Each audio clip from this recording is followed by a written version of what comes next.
إن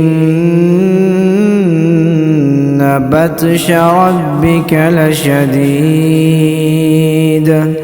إنه هو يبدئ ويعيد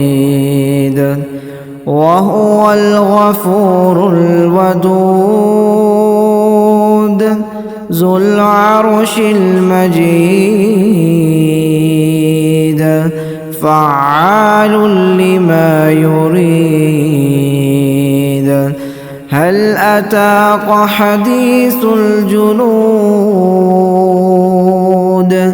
فرعون وثمود بل الذين كفروا في تكذيب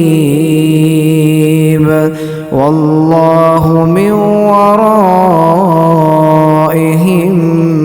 محيط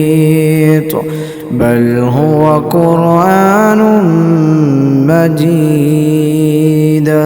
في لوح محفوظ.